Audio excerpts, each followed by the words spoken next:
পরদিন সকাল, স্কুলের সামনে রোদ আর হালকা মেঘ। মাটির ছোট ছোট পানির গর্তে আকাশের নীল রং দেখা যাচ্ছে। লীলা, নাফিস আর রায়ান তিনজন একসাথে স্কুলের গেট দিয়ে ঢুকছে।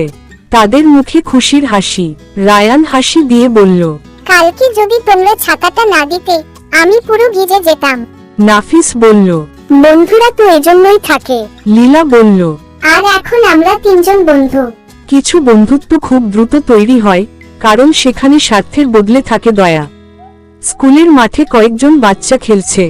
হঠাৎ আকাশে কালো মেঘ জমতে শুরু করে। একটা ছোট মেয়ে, মায়া, মাঠের এক পাশে দাঁড়িয়ে আছে। তার হাতে বই, কিন্তু কোনো ছাতা নেই। বাতাস জোরে বইতে শুরু করে। লীলা দেখিয়ে বলল, দেখো, ও তো একা দাঁড়িয়ে আছে। রায়ান বলল, মনে হচ্ছে ও বৃষ্টিতে ভয় পাচ্ছে। যে দয়া একবার তোমার জীবনে আসে, সেটা আবার অন্য কারো জীবনে আলো হয়ে যেতে পারে। বৃষ্টি শুরু হয়।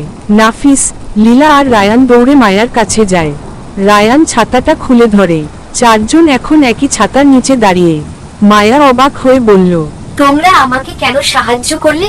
রায়ান বলল, কারণ কেউ একদিন আমাদেরও সাহায্য করেছিল। লীলা হাসি দিয়ে বলল, দয়া থেমে থাকলে গল্প শেষ হয়ে যায়। নাফিস বলল, আর আমরা চাই আমাদের গল্পটা চলতেই থাকুক। সত্যিকারের দয়া কখনো থামে না, এটা এক হাত থেকে আরেক হাতে পৌঁছে যায়। চারজন বাচ্চা একসাথে স্কুলের দিকে হাঁটছে। একটা ছাতা, কিন্তু চারটা হাসি। বৃষ্টি ধীরে ধীরে কমে আসে। আকাশে ছোট্ট রংধনু দেখা যায়। দয়া যত ভাগ করা হয়, বন্ধুত্ব তত বড় হয়। একটা ছোট ছাতা থেকে শুরু হয়েছিল গল্পটা। এখন সেটা হয়ে গেছে বন্ধুত্বের পুরো একটা আকাশ।